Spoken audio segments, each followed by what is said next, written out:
You got one body, you got one life. How are you going to treat it? That's what we're going to talk about today as I interview Tom Richards. And he spent his life working with top athletes, people in pain, people of all fitness levels, all ages. And he's going to really dive in with me on really the understanding how the fascia works, how to keep ourselves healthy, pain-free, and living our best life. It's Bart and Brian with the Mindset Forge podcast. Welcome back. We're going to dive deep today. There's so much to talk about with Tom. He's actually my former classmate. We went to high school together 30 years ago when we graduated class of 93. We just bumped into each other a few weeks back, got to talking at the reunion, realized there was a lot of synergy in our thoughts, ideas, experience. So I wanted to bring him on and have this discussion. So without further ado, my friend, Tom Richards. Hey, Tom, good to have you here. First of all, how you doing? I'm doing great. Happy to be here. I appreciate you, man. It's like to be here. It's great. Looking forward to this. So, a lot of us find, these kind of aha moments in our life because of like something we personally go through and how it impacts our life in a really kind of unique, positive way. I know a little bit about your story, being a martial artist and kind of having a hip injury, and that's how you kind of found Rolfing and got that type of therapy. Talk about that moment where you were injured, you were looking for a way to treat it, and the importance of kind of that first connection with Rolfing. Yeah, so I just completed my degree in kinesiology, and I was on track to go to physical therapy school. That was the logical progression, was to go to school for physical therapy.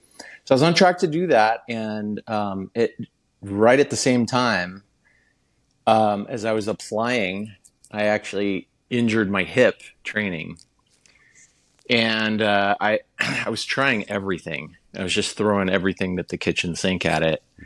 And I had actually read an article in a martial art magazine about Rolfing. I said, "Oh, let's go give this a shot." And met a really talented Rolfer by the name of Art Riggs, who I was just blown away by the process of it. It was, first of all, he was able to address the problem at the source right away. I got results that I hadn't seen through all the traditional routes, massage, acupuncture, physical therapy. But I really enjoyed the process of it, and it looked fun. I was like, wow, this guy's able to do all this problem solving. It's very hands-on. It's not dealing, and I was working as a PT aide, so I knew that there's all this billing and terrible, you're really involved with this whole, sort of medical industry. And I saw, he doesn't have to do that. Wow, that looks nice. I could do that. Right. But it was really, I think the problem solving aspect of it, it felt like magic. It felt like magic in the way that martial arts feels like magic, and I think I wanted to recreate that experience that I had, Yeah. Well, give my listeners an opportunity to know more about Rolfing. I've personally heard of it, never had it done to myself, never gone to a treatment. So other people may have other ways that they've heard about it or not heard about it. It's definitely not throwing up. Rolfing is different than Rolfing. Let's clear that up. Yeah. Right now. So in order to understand a little bit about Rolfing, I think you got to understand what fascia is. So fascia is the connective tissue of our body that wraps around all of our muscles, and it even suspends our organs. It's so all-encompassing, in fact, in our body that if you took away all your skin, all your nerves, all your vessels, everything, and you were just left with fascia, you would see that that's Barton. You'd actually recognize who you are. It's everywhere. When we have a trauma, we have an accident or something, a spill, that it can cause a strain, a distortion in the in that fascia. So now we have a strain pattern.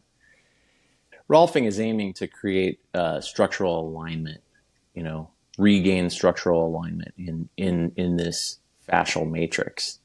And a lot of people have probably heard of the word like myofascia.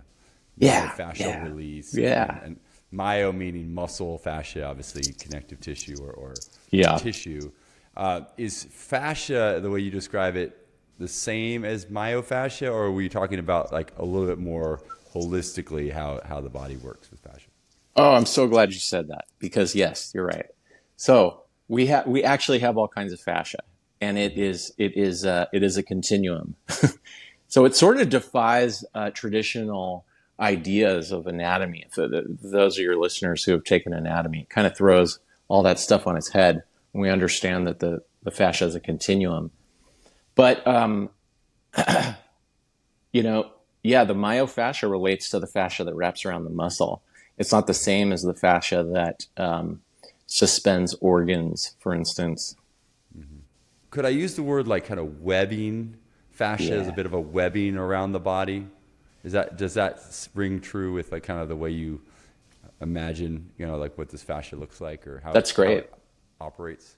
Yes, exactly. Imagine that your body, the outer perimeter of your body is a wetsuit. And imagine if that wetsuit didn't fit properly. Let's say the front of the wetsuit was too short and the back was too long. And you walk around in that wetsuit and you're like, I don't know what's wrong with this, but this just doesn't feel comfortable after an hour. That's what it's like.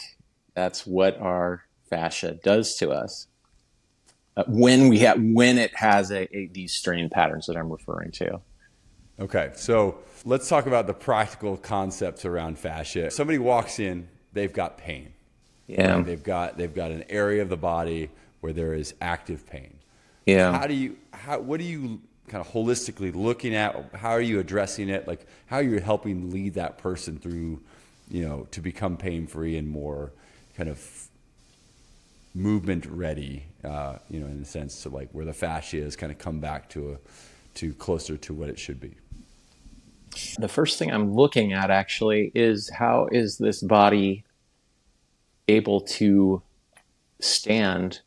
Ida Rolf called this the line, okay, meaning the most economical line, finding that center point. And you can feel this yourself, I'm sure, if you hold a heavy weight over your head, you can feel when that line is off. You're bowing in the back or you're a little bit off to the side. You have a very visceral sense of where that line is. So when we're standing throughout the day, and we're off of this line, this vertical midline. The body's in a little bit of distress. We're not able to stand and move efficiently. We're not able to breathe with maximum efficiency. So that's the first thing. Okay, if I see something that's really off, that pelvis is just completely out front of the rib cage, or the head is jutting out forward. That takes a lot of energy from the system to hold that position, and I want to unstrain that position. That's the first thing. Okay, it's a great time to be in the industry because I think we're learning so much so fast. But there's a lot of schools, right? There's a lot of schools of thought. There's there's not just Western and Eastern school, which I think Rolfing is a little bit more on the Eastern side of this, like kind of philosophy around the body and how it works as a system, versus the Western side is like, oh, your pain is here. There's something wrong with your shoulder. Let's do these shoulder exercises, rotator cuff, and fix it, right? And the moment the pain is gone and you've done 6 weeks of physical therapy or whatever, you're good.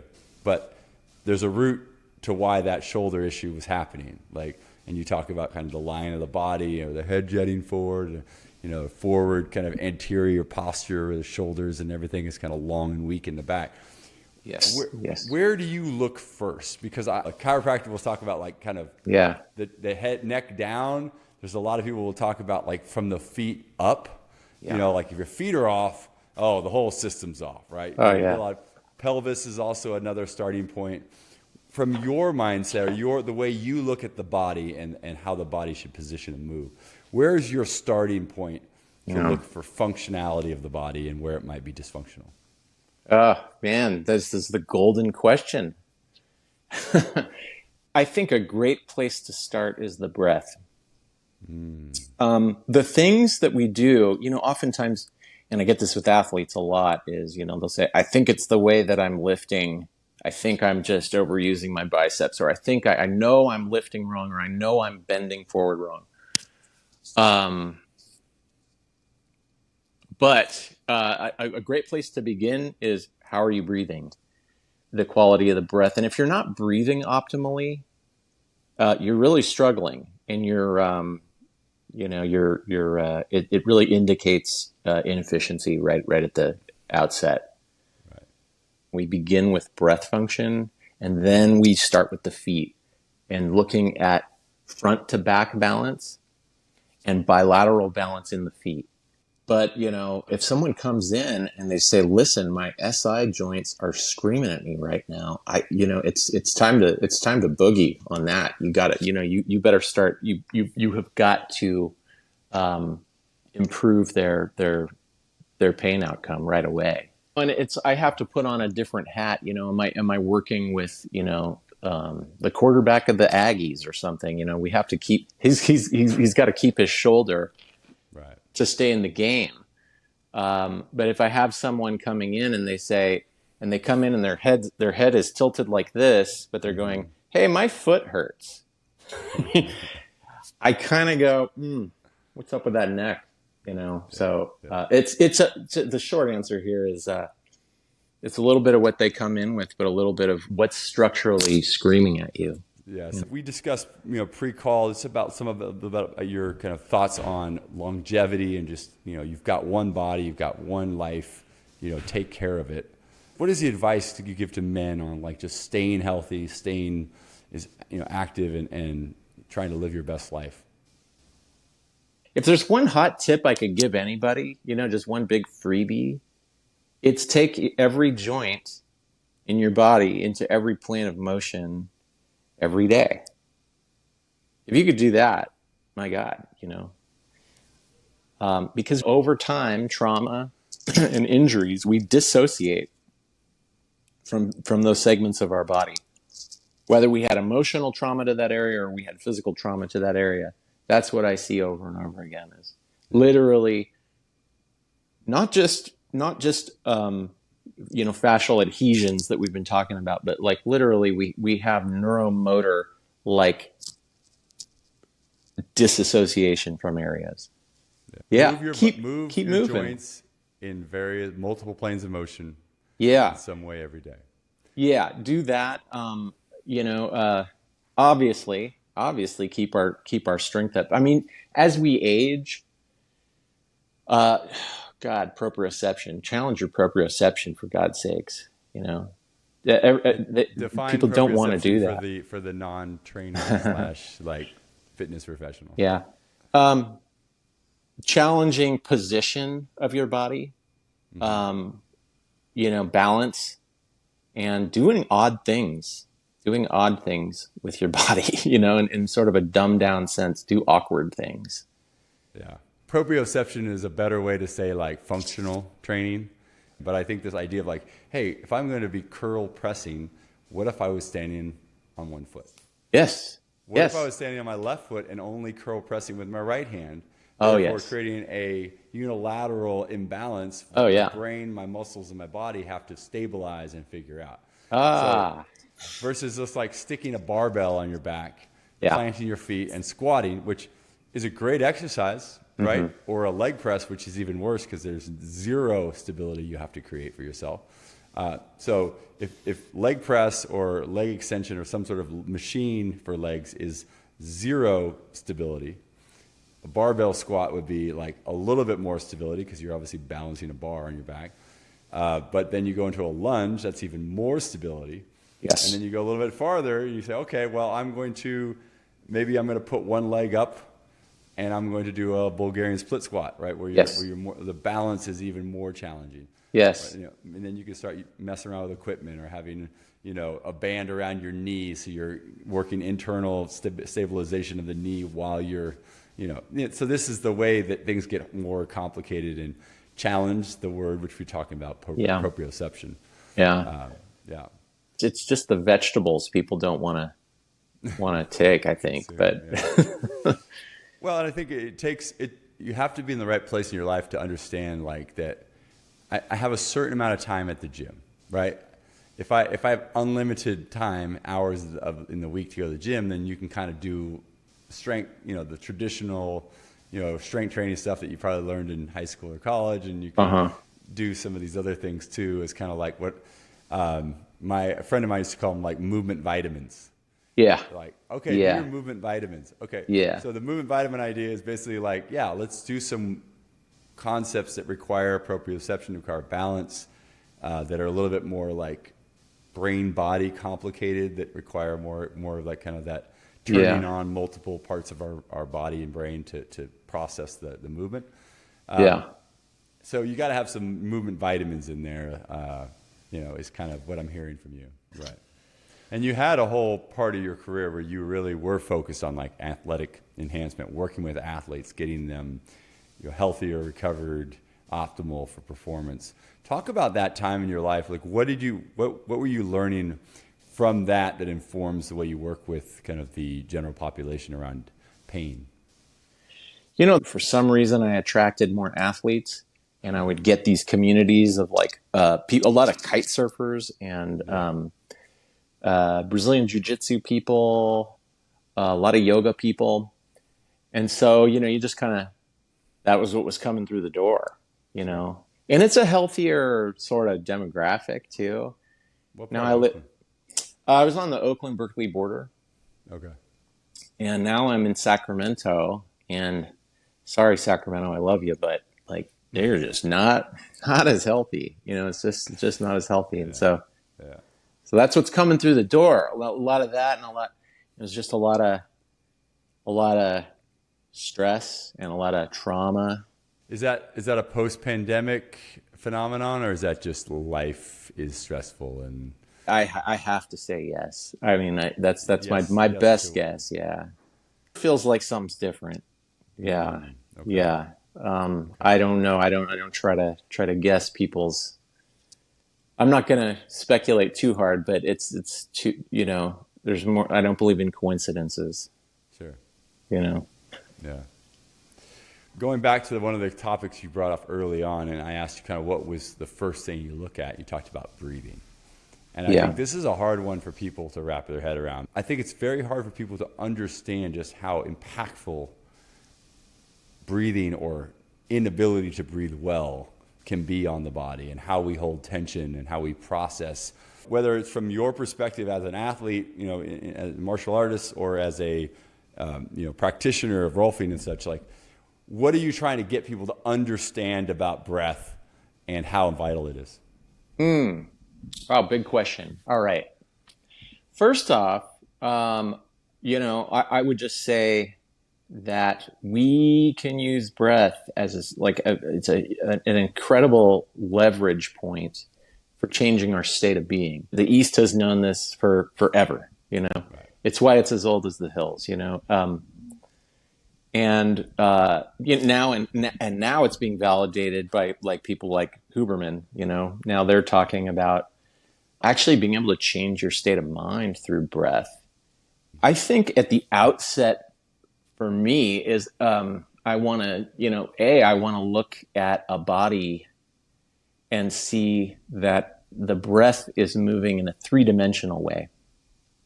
So oftentimes I can see a really, really overdeveloped neck, a neck that's just really, really developed. And I might notice that the direction of breath actually goes up. So they will go, Right. And instead of the breath moving down, and not just down into the diaphragm, but that actually the rib cage can widen and come back in. So I kind of visualize the lungs as moving like two spheres that really move in all three dimensions.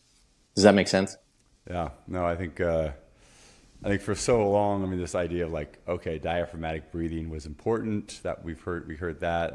Definitely if you're a singer, or, I was an actor singer, so we talked about diaphragmatic breathing, but it wasn't just like the stomach, like it used to be just like push the stomach out and that would drop the diaphragm down.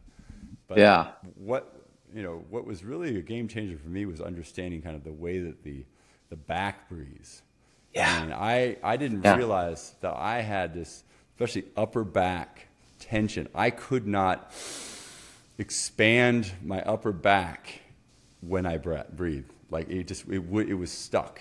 And so I had a lot of just kind of like tension around the upper back, which just didn't allow me to radiate breath out the backside. In a sense, it was really only happening a little bit in the obliques, Yeah. with the expansion of the ribs out, but mostly just kind of happening here. And it would process up into my neck, especially when I was working out. Yeah. The shoulders Yeah. would raise up, and the muscles of the neck would get involved, and the scalenes and all that kind of stuff. And so I have been and are currently working on, like, when I work out, I consider, how am I breathing? Can I wake up my back? Can I wake up the muscles of the breathing? Can I make sure that I'm as optimal as possible before I start doing movements where I'm not going to be thinking about my breath? I'm going to be thinking about lifting the weight. Yeah. Yeah. That's, I mean, in a kind of general sense here, I think oftentimes my clients, it's like they're thinking about the what rather than the how, and they want to apply exercise principles to actually a therapeutic problem, and those don't always match up, Sure. So if I have a shoulder impingement, it's not good to do more pull-ups. You want to get that shoulder impingement straightened out so you actually get something out of the workout so you can get back to the workout. Right. Somebody comes in, they've got a shoulder impingement, they've got pain, they want you to help them kind of help them sort it out. How does it work? Are you working kind of soft tissue, like moving the fascia? How does that work? That's a great question. Going back to fascia, this is the casing around muscle. So imagine a rubber band, okay? If you tie a rubber band in a knot and now you stretch it, well, the rubber band's going to stretch more in the segments that are not tied in a knot, but that segment that's tied in a knot doesn't stretch, right? Right. So Rolfing's trying to actually undo that knot, right? We're not just sitting there stretching things. We're trying to unadhere stuck fascial segments. And when you actually feel that we've, maybe differentiated two stuck pieces, they really feel the difference. This is really different from stretching something, okay? This is or just massaging it. And to do that requires a really special kind of contact. It's kind of like if you have a sticker on a jar and you want to peel that sticker off, but you don't want to break the sticker. Mm-hmm. You just want to carefully peel it off. Well, you don't want to just apply a bunch of lotion and rub it on there. And you also don't want to take a foam roller and roll that out, right? You got to carefully peel that sticker off. And that's kind of how Rolfing works. It requires knowing the anatomy well and a very specific kind of touch. Sure. Yeah. That's a good analogy. I had a chiropractor who talked about, like, putting a rubber band around your finger. And it's like you can massage, you can ice it, but until you take the rubber band off, you haven't really solved the problem. Yes. Yes. So often, like, we have a soreness. Okay, I'm going to foam roll it. I'm going to stick a Theragun on it. I'm going to ice it. I'm going to do an ice bath. Yeah. We throw all these therapeutic things on it. Yeah. But are we actually addressing the root cause? Most of the time, yes. Yeah. It's always hard to give a broad brushstroke answer because, again, everybody has such different needs. But I would say for men, as they get older, the most common things I see is losing pelvic function, losing pelvic mobility. Don't lose your pelvic mobility for a lot of reasons, okay?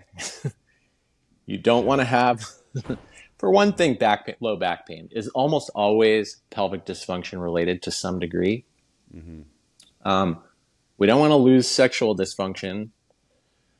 I just believe that pelvic mobility is partly the fountain of youth. It's just pretty universally Westerners just lose it by all the sitting we do. Well, and I think too, we you hurt your back, you're down for the count for 3 to 6 weeks. We'll take medication for the pain. We might do a little bit of PT, but as soon as the pain goes away, we're back. We're back to doing the old, but we're going to avoid things that we think are going to lead us back to an injury. So we might not squat as deep, or we might avoid low back movements like back extensions or things that we feel are unsafe to our kind of fragile low back. But what that in turn kind of leads to is adaptation of these restricted movement patterns that basically creates tighter and tighter hips and back. And then it's almost like you're creating the problem you didn't want to have to begin with, right? Yeah, that's compensation for you right there. Right. So that's a secondary compensation. And then maybe I don't want to move at the hips. So now I'm putting it all on my spine to move. Right. Instead of that segment that's not moving. So then you have tertiary compensation after a couple more years. Right. So yeah, you're right. Just keep it moving. But you got to find it. You know, if you're injured, you got to slowly find movement in a safe way before you're really going back at it. Yeah. As I wrap up this, wait a second. What just changed? Holy smokes. It's Halloween, y'all. What's up? Got the Halloween stuff. Just switched it out real quick. That's a little YouTube magic for you.